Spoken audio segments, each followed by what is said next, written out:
ইতমিনার সাথে নামাজ আদায় করে তো শয়তান তাকে বেশি ক্ষতি করতে পারে না, শয়তান তার কাছে বেশি ভিড়তে পারে না। আর যখন সে নামাজকে ছেড়ে দেয় তখন শয়তান তাকে ঘিরে ধরে। তো বিষয়টা হচ্ছে একজন আলেমের সাথে থাকলে, আলেমের কথা শুনলে সে তো নামাজি হবে, সে দিনদার হবে। তো আলেম থেকে যদি সরাই দিতে পারে তাহলে তাকে ইসলাম থেকে সরায় দেওয়া, হাদিস অস্বীকার করা বা তাকে নাস্তিক বানায় দেওয়া এটা কিন্তু সহজ হয়।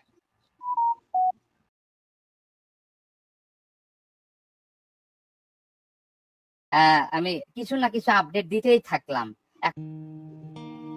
এরপরে এই যে এইবার দেখবেন, হ্যাঁ এইবার দেখেন যে মূল ইয়েটা। আরিফ ভাই একটু কন্টিনিউ করে, তো আমার একটা মেসেজ আসছে, আমি ইয়ে গেছি, এক সেকেন্ড।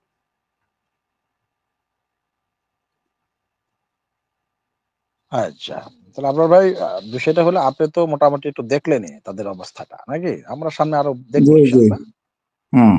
তাহলে ওই যে মানে ইসলাম বিদ্বেষী এবং বিধর্মী, আপনি হিন্দুত্ববাদী থেকে শুরু করে ইসকন বলেন, ইহুদি বলেন, হ্যাঁ, তো এদেরও কিন্তু মূল টার্গেট কিন্তু আলেম। অবশ্যই এদেরও মূল টার্গেট মাদ্রাসা। কারণ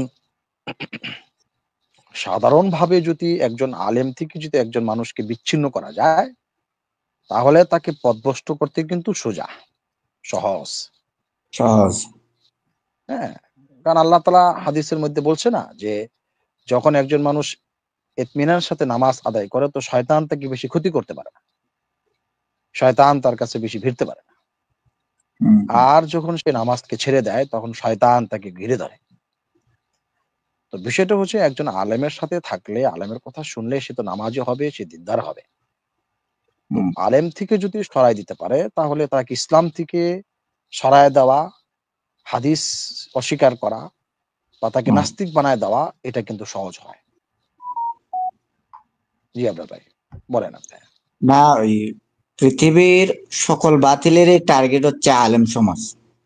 কারণ আপনি যদি কোনোভাবে আলেমদের কাছ থেকে জনগণ বা সাধারণ মানুষদেরকে দূর করতে পারেন তখন কিন্তু তাদেরকে বোঝানো বা তাদেরকে বিভ্রান্ত করা সহজ। যখন তাদের মাঝে আলেম থাকবে তখন আলেম কিন্তু তাদেরকে পাল্টা প্রশ্ন করবে যে তুমি যে কথাগুলো বলতেছো এগুলা প্রমাণ কি, এগুলার দলিল কি, এগুলার সুবুত কি, এগুলার হুজ্জত কি। তখন কিন্তু তারা প্রমাণ দিতে পারবে না। কেন? তারা জানেই না, কারণ তারা তো এক পথভ্রষ্ট এবং শয়তানের দিকে, শয়তানের, আল্লাহ বলছে না যে তারা হলো হিজবুস শয়তান, তারা হইলো শয়তানের দল। তো তারা কি কখনো হিজবুল্লাহ আল্লাহর দলের সাথে পারবে না। যখনই আলেমরা এই বিভ্রান্তি দলের মুখ সম্মোচন করে দেয় তখন তারা কি করে, তারা পলায়ন করে। এই জন্য প্রথম তার টার্গেট হচ্ছে আলেমদেরকে, তাদের পদস্খলন, তাদেরকে লাঞ্ছিত করা, সমাজে তাদেরকে খারাপ কুদৃষ্টি এবং তাদের সম্পর্কে কুধারণা সৃষ্টি করা হচ্ছে এদের কাজ। আল্লাহ এদের থেকে হেফাজত করুক আলেম সমাজকে। জি বলেন। জি ধন্যবাদ। দেখেন এখানে কয়টা স্ক্রিনের মধ্যে কয়টা ডকুমেন্ট ধর্ম ব্যবসার। এক, লেনদেন করছে তার ডকুমেন্ট গুলো দেখেন। 1 2 3 4 5 6 7 8 9 10 11 12 13 14 15 16 17 18 19 20 21 22 23 24 25 26 27 28 29 30 31 32 33 34, হ্যাঁ 34টা, হ্যাঁ মানে ডকুমেন্ট। আচ্ছা, উন্মোচক নামে একজন যুক্ত হয়েছে। ভাই আপনার ডিভাইস নট কানেক্টেড, আপনি ডিভাইসটা একটু ঠিক করে আসেন, তো তাহলে যুক্ত করা যাবে আপনাকে। তো দেখেন 34টা ডকুমেন্ট এখানে কিন্তু তারা নিজেরাই দেখাচ্ছে যে তারা লাখ লাখ টাকার মানে লেনদেন করতেছে কিভাবে। এখনই আমরা অল্প একটু দেখাবো, 2-3টা শুধু দেখাবো, বাকিটা তারপর আমরা আলোচনার মধ্যে চলে যাব। তো উন্মোচক ভাই আপনি আপনার ডিভাইসটা একটু ঠিক করেন, তার ইয়া করা যাবে, আপনাকে নেওয়া যাবে। জি জি জি জি জি সরি সরি সরি এই যে এখানে শিফা আপু তার কাছ থেকে ব্যাংক ডিটেল চাইলেন।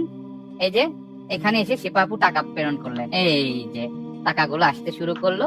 এখানে 1,79,936 টাকা, এই যে 1,79,936 টাকা, এই যে দেখুন, এই যে এই যে রেমিটেন্স, এই যে তার নামে যে রেমিটেন্সের যে লিস্ট।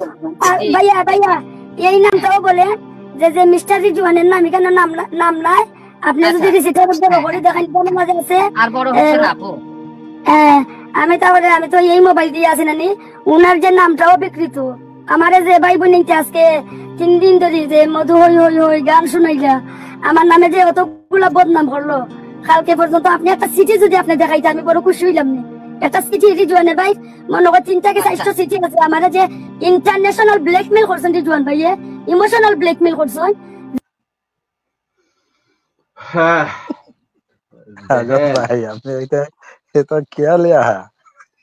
হ্যাঁ দেখেন, ধর্ম ব্যবসা এখানে কারা করে? শুধু তো টাকা পয়সা লেনদেন হচ্ছে না, আরো কিছু হচ্ছে মনে হচ্ছে। আরো অনেক কিছুই আছে এর মধ্যে। এর মধ্যে আরো তাদের মধ্যে যে নোংরামি, তারা যে নোংরামির একটা চরম সীমানার মধ্যে আছে। ওই যে আমি বললাম না, ডিজে গান মানে করার জন্য বলে যে আজকে আমার মন ভালো নেই, আজকে একটু গাঞ্জা খাই। এই যে গাঞ্জা খাওয়ার, ইয়াবা খাওয়ার যে ইয়েগুলো এরা মানে পদগুলো তৈরি করে। কারণ কোরআনে তো ভাই ইয়াবার কথা বলা নাই, গাঞ্জার কথা বলা নাই, তাহলে তো তারা খাবেই, স্বাভাবিক। এই যে দেখেন, এইভাবেই তারা তাদেরকে মডিফাই করে। আর যারা মডিফাই হয়, মুরিদ যারা হয়, এই মুরিদ হয়ে এই যে লাখ লাখ টাকা দিয়ে এরা ধর্ম ব্যবসা করতেছে। আবার দেখেন এদের, আমি অবাক হয়ে যাই। আবার আমি আসলে এদেরই আবার মানে বড় বড়, আবার এরাই বড় বড় ডায়লগ দেয় যে মোল্লারা ধর্ম ব্যবসা করে খাচ্ছে। তুই কি করে খালি? তুই কি করে খাইলি? তুই যে এই যে এখানে যে আজকে সফটওয়্যার তৈরি করার নাম করে ব্যবসা করতেছিস ভাই, সফটওয়্যার তার তোমার কাছ থেকে নিতে হবে। তুমি কি সফটওয়্যার ইঞ্জিনিয়ার? তুমি তো সফটওয়্যার ইঞ্জিনিয়ার নও। সফটওয়্যার ইঞ্জিনিয়ারের কাছে যায় রেজওয়ান, সফটওয়্যার ইঞ্জিনিয়ার হলেই কি সফটওয়্যার বানাইতে পারবো? হ্যাঁ, অ্যাপস ইঞ্জিনিয়ার, তাহলে না, হ্যাঁ সফটওয়্যার ইঞ্জিনিয়ার হলেই তো সফটওয়্যার বানাইতে পারবে। কিন্তু কথা হচ্ছে যে সে তো তার শিক্ষাগত যোগ্যতা কি? তার শিক্ষাগত যোগ্যতা ইসলাম বিকৃতি করা। তাকে দিয়ে সে হয়তো মানে সাময়িক কিছু কাজ করতে শিখছে, অনলাইনের মাধ্যমে কিছু শিখছে, ছোটখাটো এডিটিং শিখছে, তার কাছে তাকে ব্যবহার করছে যে অ্যাপস বানাবে। হ্যাঁ, এই ইয়ে থেকে তাকে ব্যবহার করছে, মানে সজীব ব্যবহৃত হচ্ছে, মানে নিজে মানে একজন আরেকজনকে নিয়ে দুইজনের সঙ্গে সলা পরামর্শ করে বাকিদের কাছ থেকে ব্যবসা করে খাচ্ছে, বাকিদেরকে ফ্লপ করতেছে। এই যে আজকে যে এই যে সজীব আলাদা হইছে, কেন আলাদা হইছে? সজীব চিন্তা করতেছে, ওরে সর্বনাশ, লেনদেন তো বড় অঙ্কের, আমাকে তো রেজওয়ান এত টাকার হিসাব শুনায় না, কিন্তু যখন বাকিদের সাথে তারা ইয়ে হয়েছে, দেখছে, তার যখন সম্পৃক্ত হয়েছে, যোগাযোগ হয়েছে, দেখছে আরে সর্বনাশ, মাথাটাই নষ্ট হয়ে গেল। ও তখন এই মনে করেন যে রেজওয়ানের কোমর ফাঁস করছে। হ্যাঁ বলেন। না, এখানে আমার কাছে মনে হইতেছে দুজনের মাঝখানে দুজনের বাঘ মিলছে না আর কি। তো বাঘ না মিলার কারণে এখন নিজেরা মারামারি করতেছে। আরেকটা কাজ হচ্ছে, একই তো তারা ধর্ম ব্যবসা করতেছে, আর এক হচ্ছে মানুষকে প্রতারিত করতেছে ধর্মের নামে, কোরআন অনুসরণের নামে। তো ভাই তোমরা সফটওয়্যার তৈরি করবা, নিজেরা তৈরি করো, আরেকজন থেকে আইনা তৈরি করবা কেন? এটা কি কোরআনে বলছে? বলে নাই তো। কোরআনে কি বলছে? সূরা ইয়াসিন 21 নম্বর আয়াতে কি বলছে? অনুসরণ করো তাদের যারা তোমাদের নিকট হতে কোনো প্রতিদান চায় না। তাহলে বোঝা গেল তারা উল্টা করছে, তারা প্রতিদান নিতেছে, নিয়ে কি করতেছে? কাজ করতেছে। তাহলে কি এটা কি তারা কোরআনের অনুসরণ করলো না কোরআনের বিরোধিতা করলো? কোনটা করলো? আর আল্লাহ আরো আরেকটা আয়াত আছে, আল্লাহ তাআলা বলতেছে যে হুম। মুমিনরা আল্লাহর পথে তাদের জান মালকে হ্যাঁ ইয়ে করছে, বিক্রি করে দিচ্ছে। হ্যাঁ হ্যাঁ বিক্রি করে দিছে। হুম। আল্লাহ বলতেছে ইন্নাল্লাহ আমি কি আশতারা তোমাদেরকে মিনাল মুমিনিনা আনফুসাহুম আচ্ছা ওয়া উন্মোচক ভাই, আমওয়ালাহুম আপনার বিআন্না লাহুমুল ডিভাইস জান্নাহ। নট কানেক্টেড দেখাচ্ছে, আপনার ডিভাইস নট কানেক্টেড দেখাচ্ছে, আপনি ডিভাইসটা ক্যামেরা ঠিক করেন, ঠিক করেন, করে আসেন, আপনাকে যুক্ত করা হবে, নইলে আপনাকে যুক্ত করতে পারতেছি না। যাই হোক, তো এখন এই যে এরা যে ধর্ম ব্যবসা, হ্যাঁ আল্লাহ বলতেছে যে মুমিনদের জানমাল আল্লাহ কিনে নিছে, হুম। আর এরা কি করতেছে, এরা মানুষের কাছে ধর্ম ব্যবসা করে টাকা প্রতারণা করতেছে, প্রতারণার মাধ্যমে এরা টাকা খায় বেড়াচ্ছে। জি বলেন ভাই। হ্যাঁ, আমি আসলে যেটা বলতেছিলাম, আমি আমি বলেন আপনি। না না, বলেন বলেন। না না, একে তো প্রতারিত করতেছে, আবার ভাগাভাগির মধ্যে অমিল হচ্ছে। হ্যাঁ, অমিল কি হইতেছে। একটা এটা তো ওই অবস্থা! যে মনে করেন যে আমরা তো দেখি, আমরা তো বিগত সময় দেখেছি, এখনো দেখতেছি।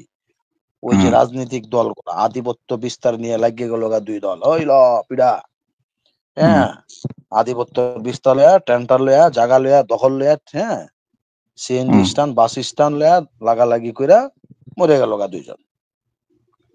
হ্যাঁ, দোনোজনেই বিএনপি করে, আবার দোনো জায়গায় দেয়, অনেক জায়গায় দোনোজনে আওয়ামী লীগ করে। দোনো লাইগা জায়গায় কি করলো? হুম। হ্যাঁ, এই যে এগো অবস্থাটা এরকমই হইছে। হ্যাঁ, এরা এই যে ভাগাভাগি টাকা পয়সা এত সরাসরি, আয় হায় রে, লাখ লাখ টাকা কই যাইতেছে, কেমনে আইতাছে।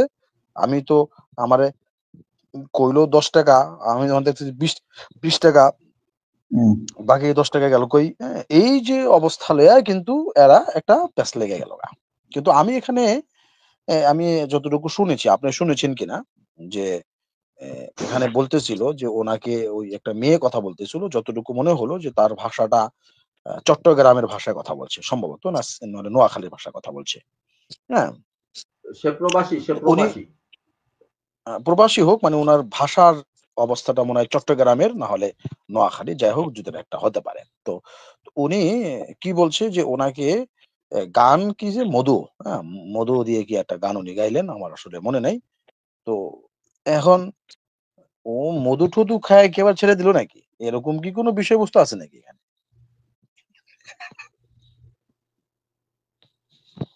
নাউজুবিল্লাহ, নাই না, নাউজুবিল্লাহ। না,